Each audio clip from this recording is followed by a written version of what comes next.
उस शाम मैं बहुत गुस्से में था। लाइफ में साला कुछ भी ठीक नहीं चल रहा था। मैं अपनी किस्मत को कोसते हुए घर लौट ही रहा था कि किसी ने मुझे पीछे से आवाज देते हुए कहा, सुनो जरा, रुकना। वो आवाज किसी बेहद खूबसूरत लड़की की थी, जिसका अंदाजा मैंने उसकी सुरीली आवाज से लगा लिया था। मैं बस उसी की ओर पलटने वाला ही था कि उसने कहा कि पीछे मत पलटना, नहीं तो अच्छा नहीं होगा। ये सुनकर मैं वहीं थम गया। फिर वो लड़की मेरे कान के पास अपना मुंह लाते हुए बोली, मैं तुम्हारे लिए हर चीज कर सकती हूँ, लेकिन बदले में मेरी 2 शर्तें हैं। पहली की हर इच्छा पूर्ति के बाद तुम्हें भी बदले में मेरा काम करना होगा, वो भी बिना किसी सवाल के। और दूसरी शर्त, तुम मुझे कभी पीछे पलटकर नहीं देखोगे। इस पर मैंने उससे कहा, अगर देख लिया तो? मैंने इतना कहा ही था कि उसने अपना एक हाथ मेरे सामने किया और जब मैंने उसकी हाथ की ओर देखा तो मेरी आंखें तो फटी की फटी रह गईं। मेरा पूरा शरीर एकदम से ठंडा पड़ गया और मेरे रोंगटे खड़े हो गए। दरअसल उसके हाथ में किसी का कटा हुआ सर था। वो लड़की उस कटे हुए सिर को मुझे दिखाते हुए बोली कि इसने भी पीछे मुड़कर देखने की कोशिश की थी तो इसका ये अंजाम हुआ।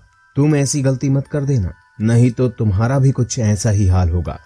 मेरी तो सच में किस्मत ही खराब चल रही थी।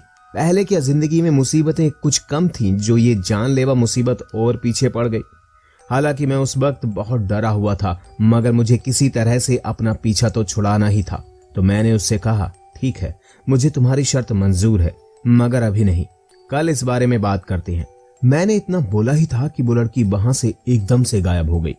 मैंने डरते डरते पीछे पलट कर देखा तो वहां दूर दूर तक कोई भी नहीं था।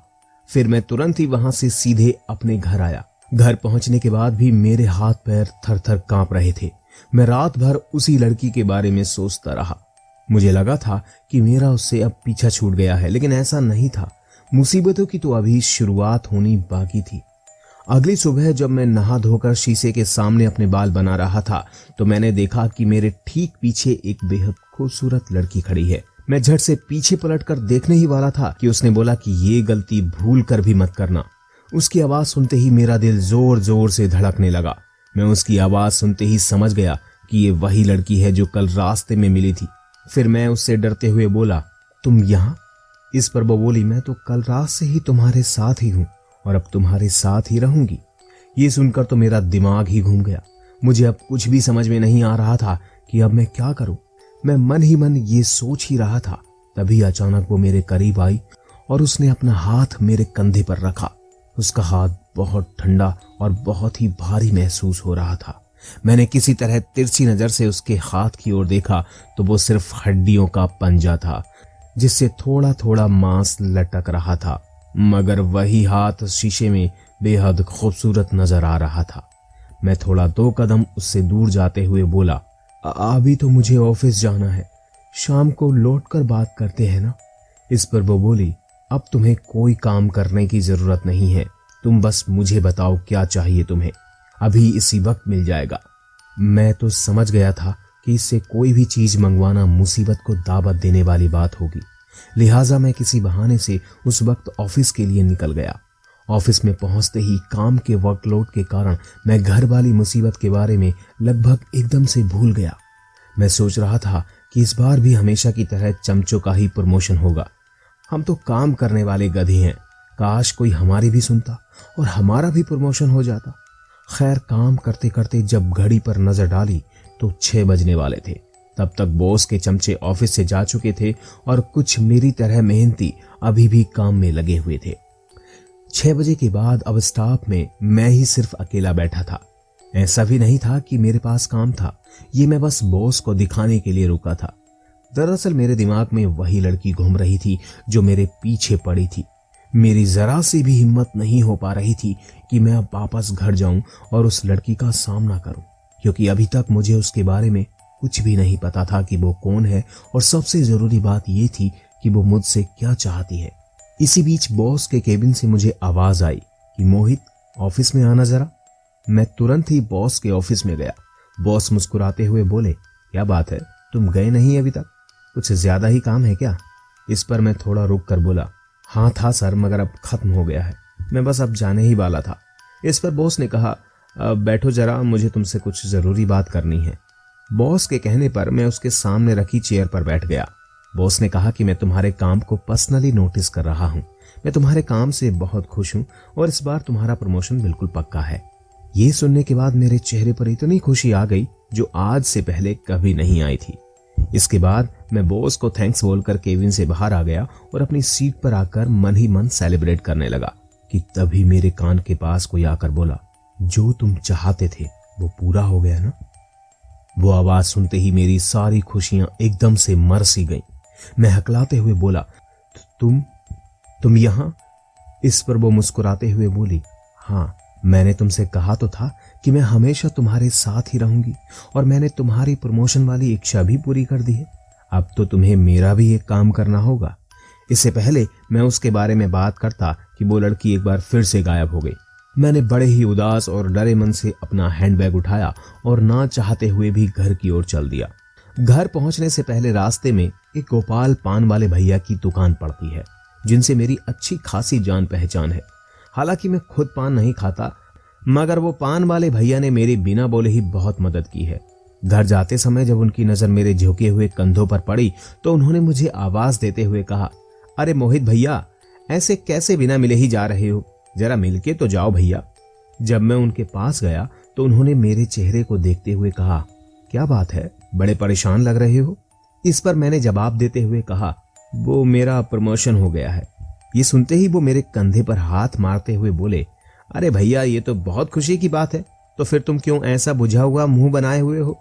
फिर जब मैंने उन्हें सारी कहानी शुरू से सुनाई तो उनके भी पसीने छूट गए और मेरी बात सुनने के बाद वो बोले, मोहित भैया, आप तो बहुत बड़ी मुसीबत में पड़ गए हो। हमें भी कुछ नहीं सूझ रहा है कि अब क्या करना चाहिए। ऐसा करो, अभी हमें थोड़ा वक्त दो, कुछ ना कुछ तो इसका उपाय निकल ही आएगा। और हाँ, अभी आप थोड़ा संभल कर रहो। और ये कहते हुए उन्होंने मुझे घर जाने को कहा और मैं डरा और सहमा सा उस रात घर पहुंचा। घर पहुंचने के बाद अब मैं उसी लड़की का इंतजार करने लगा, क्योंकि मैं उससे पूछना चाहता था कि आखिर मैंने उससे कब कहा था कि मेरा प्रमोशन करवा दो। मुझे घर में आए अब 2 घंटे से भी ज्यादा का समय हो चुका था, मगर वो लड़की मुझे अभी तक नहीं दिखाई दी और मैं उसका इंतजार करते करते अपने बेड पर ही सो गया। देर रात मेरी एकदम से आंख खुल गई, क्योंकि मुझे ऐसा लग रहा था कि कोई और भी मेरे साथ मेरे बेड पर लेटा हुआ है। मैं इससे पहले पलट कर देखता कि उस लड़की ने मेरी पीठ पर अपना हाथ रखते हुए कहा, मैंने मना किया है ना पीछे देखने से, फिर भी तुम बार बार भूल जाते हो।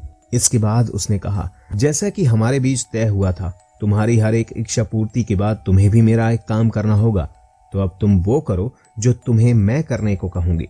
मैं उस वक्त इतना डरा हुआ था कि मैं अपने बिस्तर पर ही किसी मरीज की तरह तड़प रहा था।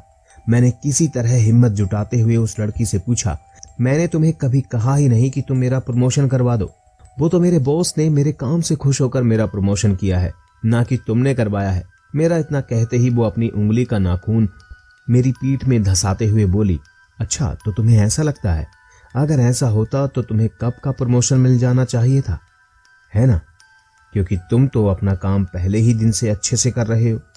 मैं समझ गया था कि अब मैं फंस गया हूं। अब ना जाने ये मेरे को क्या करने को कहेगी। मैंने उस लड़की से बड़ी धीमी आवाज में कहा, अगर मैंने काम करने से इनकार कर दिया तो उस लड़की ने मुझसे कहा, अपने बेड के नीचे झांक कर देखो। जब मैंने नीचे देखा तो पाया कि वहां बहुत सारे कटे हुए सर पड़े हैं जिनकी आंखें नहीं है। ये देखते ही मैं एकदम से उठकर बैठ गया। फिर वो लड़की मेरे कान के पास आकर बोली, चलो। जब मैंने उसके मुंह से चलो सुना तो मैं एकदम से बोल पड़ा, अभी इसी वक्त। मैंने इतना कहा ही था कि उसने अपने हाथों से मेरी आंखें बंद कर दी, जिनसे मैं अब कुछ देख नहीं पा रहा था कि तभी जोरों की ठंडी हवाएं चलने लगी। आसमान में बिजली कड़कने की आवाजें सुनाई देने लगी और मैं ठंड से कांपने लगा। फिर उस लड़की ने जैसे ही अपना हाथ मेरी आंखों से हटाया तो मैंने पाया कि मैं अब अपने घर में नहीं बल्कि किसी जंगल में खड़ा हूं, जहां का मौसम बहुत खराब है। आसमान में छाए काले बादलों को देखकर ऐसा लग रहा था कि कभी भी बारिश हो सकती है। तभी उस लड़की ने कहा, अब जो मैं तुम्हें कह रही हूं वो ध्यान से सुनना। यहां से कुछ दूर जंगल के बीचों बीच एक कुआं मिलेगा। उस कुएं में एक कब्र है और उसे खोदने के बाद जो भी चीजें तुम्हारे हाथ लगें वो सीधे मेरे पास लेकर आना। और हाँ, जब तुम उस कुएं के पास पहुंचोगे तो तुम्हें बहुत सी शक्तियां रोकने की कोशिश करेंगी, लेकिन जब तक तुम उन पर ध्यान नहीं दोगे तभी तक तुम जिंदा रहोगे, और जैसे ही उन पर तुम्हारा ध्यान गया तो तुम्हारा सर वो धड़ से अलग कर देंगे। ये सुनने के बाद तो ये तो साफ था कि मेरा मरना तो तय था, चाहे उन काली शक्तियों के हाथों मरूं या फिर इस लड़की के हाथों से। लिहाजा मैं बिना कोई सवाल किए उस कुएं की ओर चल दिया। जब मैं उस कुएं की ओर बढ़ रहा था तो मुझे वहां पर बहुत सारी लाशें नजर आ रही थी।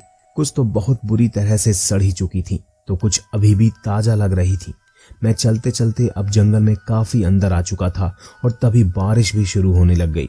रास्ता तो पहले से ही बहुत खराब था, ऊपर से इस बारिश ने रही सही कसर भी निकाल दी। उस समय मैं नंगे ही पैर था। कुछ और दूर जाने पर मुझे वो कुआं नजर आया। मैं अभी उस कुएं की ओर बढ़ा ही था कि मुझे लगा कि मेरे साथ अब और भी बहुत सारे लोग हैं, मगर मैं उन्हें पलटकर देख नहीं सकता था, क्योंकि जैसा कि उस लड़की ने कहा था कि जैसे ही मैंने किसी की तरफ ध्यान दिया तो वहीं सारा खेल खत्म हो जाएगा। मैं उसी रफ्तार में चलता हुआ उस कुएं के पास पहुंचा।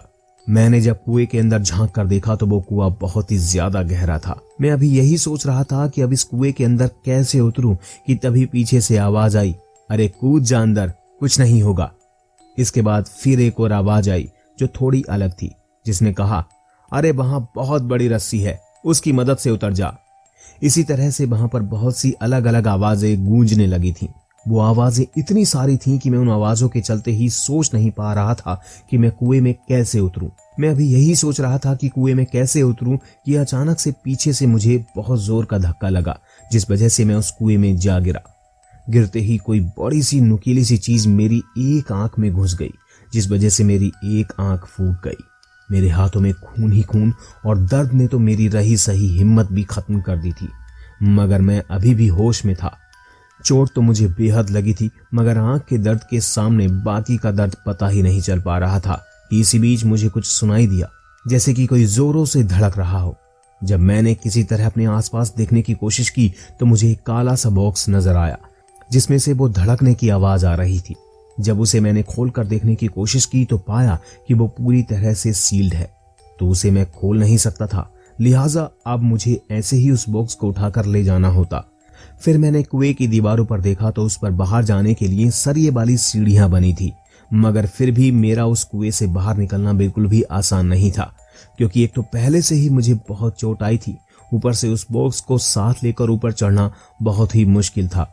मगर किसी तरह मैंने उस कुएं से बाहर निकलना शुरू किया, मगर निकलते वक्त मुझे ऐसा लग रहा था कि वो बॉक्स धीरे धीरे भारी हो रहा है। मगर मैं किसी तरह उस बॉक्स को लेकर बाहर निकला और कुएं से बाहर आ गया। जैसे तैसे करके मैं वहां से जाने लगा, मगर उस बॉक्स का वजन अब काफी ज्यादा बढ़ चुका था। अब मैं उसे अपने दोनों हाथों से भी नहीं उठा पा रहा था। ऊपर से मेरी फूटी आंख से खून भी बहे जा रहा था। आखिरकार मुझे उस बॉक्स को जमीन पर ही रखना पड़ा। जैसे ही मैंने उस बॉक्स को जमीन पर रखा कि बहुत सारे अजीब से साए मेरे चारों तरफ मंडराने लगे। हवा में एक अजीब सी गंध फैल गई, जिस वजह से अब मुझे सांस लेने में भी काफी दिक्कत होने लगी। मैं समझ गया था कि इस बॉक्स को ना लेकर जाना मतलब कि अपनी जान छोड़ने जैसा होगा। जब मुझे लगा कि वो बॉक्स मैं नहीं उठा पाऊंगा तो मैंने उस बॉक्स को धकेलना शुरू कर दिया, और जैसे ही मैंने उस बॉक्स को हाथ लगाया कि वो सारे साए एकदम से गायब हो गए, और मैं धीरे धीरे उस बॉक्स को धकेलता हुआ उसी जगह पहुंचा जहां उस लड़की ने मुझे छोड़ा था। मैं वहां पहुंचते पहुंचते लगभग बेहोश हो गया था। मेरी आंखें बंद होने लगी थीं कि तभी वो लड़की मेरे कान के पास आकर बोली, उठो। उसके इतना बोलते ही मेरी आंखें खुली। मैंने बॉक्स की तरफ इशारा करते हुए कहा, ये लो, मैंने तुम्हारा काम पूरा कर दिया। उस बॉक्स को देखने के बाद वो बोली, अभी काम पूरा नहीं हुआ है। तुम बॉक्स तो ले आए हो, मगर मुझे बॉक्स नहीं बल्कि उसमें जो चीजें हैं वो चाहिए। तुम उसे बाहर निकालो। मगर उस वक्त मैं कुछ बोलने तक की हालत में नहीं था। फिर उस लड़की ने मेरी आंख पर हाथ रखा, और जब उसने अपना हाथ हटाया तो मैं वापस अपने घर में था, वो भी बिल्कुल ठीक ठाक। अपने आप को सही सलामत देखकर मुझे बहुत अच्छा लगा। मैं अभी अपनी उस आंख को देख ही रहा था जो कुछ देर पहले फूटी हुई थी कि तभी मेरा ध्यान धड़कने की आवाज पर गया।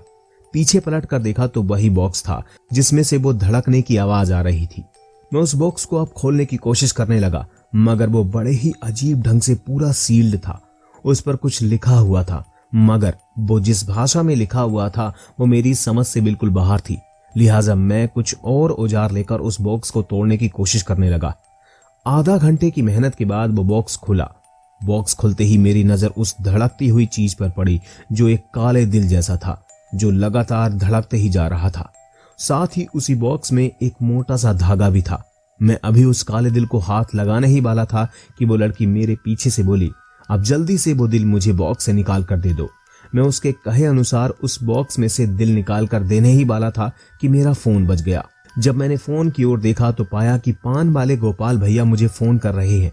मुझे लगा कि जरूर कोई जरूरी बात होगी, इसलिए मैंने फोन उठाया। फोन उठाते ही वो बोली, अरे मोहित भैया, हमने सारा पता कर लिया है उस चुड़ैल के बारे में। पहले तो आपको ये करना है कि उससे कुछ भी मांगने की गलती नहीं करिएगा, नहीं तो बदले में वो आपको कुछ लाने को कहेगी। कहते हैं कि वो चीज लाने के लिए आज तक जो भी गया है ना, वो वापस जिंदा नहीं लौटा। इस पर मैं भारी मन से बोला, मगर मैं तो वो चीज ले भी आया हूं, और वो एक काला सा दिल है जो एक बॉक्स में था।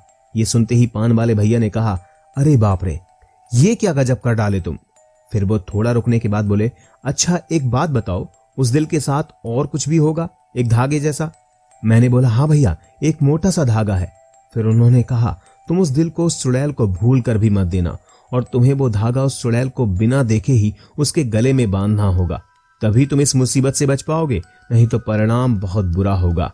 तभी वो लड़की यानी चुड़ैल बहुत गुस्से में आ गई और चिल्लाते हुए मुझसे बोली, तुम्हें सुनाई नहीं दे रहा है मैं क्या कह रही हूं? तभी इसी बीच मैंने एक बात नोटिस की कि वो चुड़ैल मेरे करीब नहीं आ रही है। मैंने दिल के साथ उस धागे को भी अपने हाथ में उठा लिया और बोला, ये लो।